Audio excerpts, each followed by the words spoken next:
We meet lots of interesting races in One Piece, and we are turning each one of them into a playable race in D&D. Today, we are converting the two races that have major roles in the Wano arc, Minks and Lunarians. Minks are said to be stronger and faster than humans, which is very common in the world of One Piece. And I don't want this race to be another strength and dex increase, so I decided that the +2 can be put into either dex or strength if you want your mink to be agile or strong. And then we will give a +1 to its wisdom because they have animalistic natures, so I feel they should have some survival knowledge. For age, minks are able to walk and fight at the age of 1, but they mature and age similar to humans. They stay in their prime into their old age. Size, like other races in One Piece, can vary quite drastically, but I made them range from 5 feet to 10 feet tall. Minks get a walking speed of 30, and they can speak Common and Sylvan, because animal people scream Fae. But what I know you've been waiting for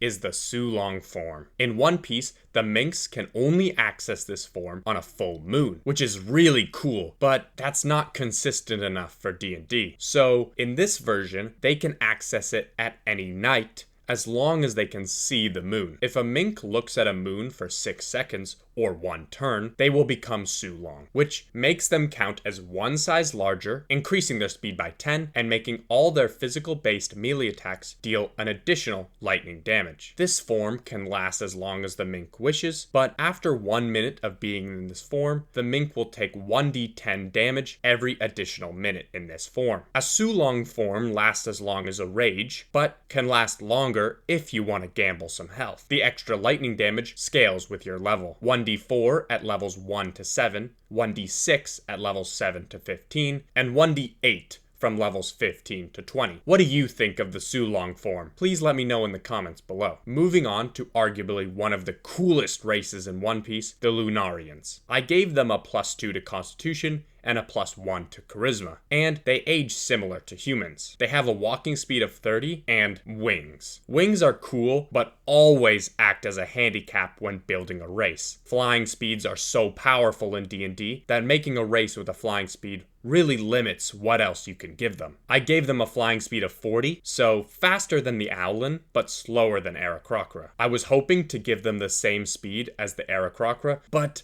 I have more things I want to give them. In One Piece, they can control flames. For this, that would be its own standalone race feature, but I did give them the ability to cast Firebolt and produce flame. This race is looking really strong, but its last feature will either be a bonus or a nerf, depending on your quest. Every Lunarian has a flame on its back to symbolize its life force. In D&D, this flame symbolizes its life force and acts as a light source as well, with 15 feet of bright light and an extra 10 feet of dim light. Great for dungeon crawling, but a real nuisance for those stealth missions. And for languages, I couldn't decide between Infernal, Celestial, or Undercommon, because they look like fiends, they're from the land of the gods, and they're super rare, so they would have had to learn some shady Undercommon to survive. Since I couldn't decide, I gave them the choice of any exotic language. What language do you think they should get? If you enjoyed this video, please like and subscribe for other homebrew content.